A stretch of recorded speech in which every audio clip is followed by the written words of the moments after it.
na, ano yung nangyari sa business? Ganun nangyari sa business. Ang tanong ko, kumusta kayo may-ari nito? Ano kayo nangyayari sa kanya?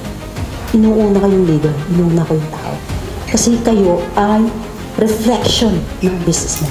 Ang secret namin kung paano namin ito nagagawa, with clear intention, lagi ko pong ulitin yan, ano ngayon ang movement nyo? Instead na nakafocus kayo, paano ko bibenta tong product ko na to? Ang ganda-ganda naman, bakit hindi sila bumibili? Because hindi kayo nag-focus ng movement. Ano man yung product, services, company, brand, i-position natin, i-angle natin sa movement.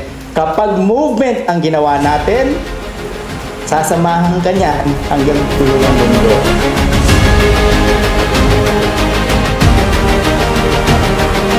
But how can you now persuade or make people follow your movement? Paano mo mapapasunod yan sa'yo? So are you ready to have dinner?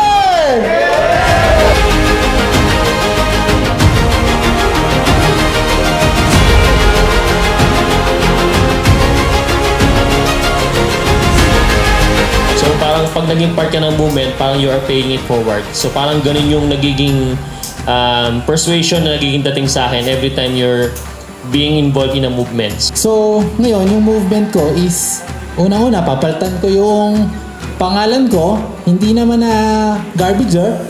I'm Hector, so the Heck Trader. Yeah!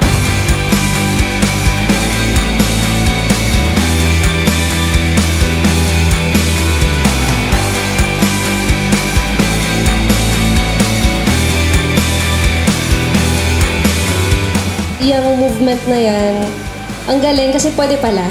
Pwede pala na magbigay ng value ng hindi diretsong product lang yung binibenta.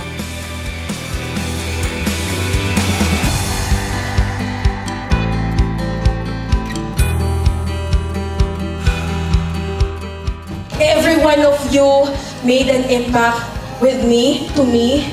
Kung alam niyo lang kung gaano ako kasaya na every time na lahat kayo, nakukonect niyo yung kwento niyo sa akin, grabe po yung kilig ko. Grabe po yung... Grabe talaga. Kaya salamat kay Kiyon. Pinangalan ko ako na Diyos. Kasi dahil sa'yo, di siguro ako maging memorable. To be a leader, you have to be a follower as well. I have to be a good follower in order for me to lead and to inspire other people and to create a movement. It's one thing that you know, you help other people. It's a very sweet and centered thing to help your family. And you are now, we are a family. And this is a movement.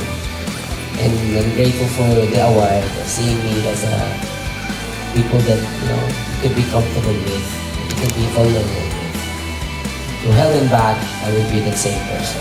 Thank you very much. Ayoko na madrama. Maraming salamat po. At sana, kung makakapag-cross man ang landas natin, sana hindi natin makalimutan yung isa't isa. Yeah! Pinagdadaanan mo, kaya mo yan. Kaya yan binigay sa'yo. Hindi yan ibibigay sa bawat isa. Kasi baka hindi niya kaya. Kaya yan binigay sa'yo kasi kaya mo. At gawin natin siyang inspirasyon na makatulong pa sa ibang tao. Gamitin natin to inspire every friend natin, yung mga business partner natin to join. Kasi bakit? Kung tayo natulungan, matutulungan ba sila? Yes! So yun yung gamitin natin and be an inspiration to other na makatulong sa ibang tao. What defines us is where we're going. And we know for certain, lahat tayo magiging successful if we only take action, implement the ideas consistently, ask for help, ask for guidance. You know, I'm looking forward, lahat tayo mag-i-excel sa ating field. Bawat isa from different areas. And we all gonna be successful. And we're gonna make history together. Are you guys up for the challenge? Yun! Salamat po! Kayo na yung mga taong matatapang na kayang gawin ang kahit anumang dapat gawin just to be successful. You will be unstoppable. The question is, are you ready to do whatever it takes to inspire each and every one, because this fire symbolizes courage. As long as umaapoy yan, as long as there's fire inside us, regardless of what happened, we will keep on moving forward.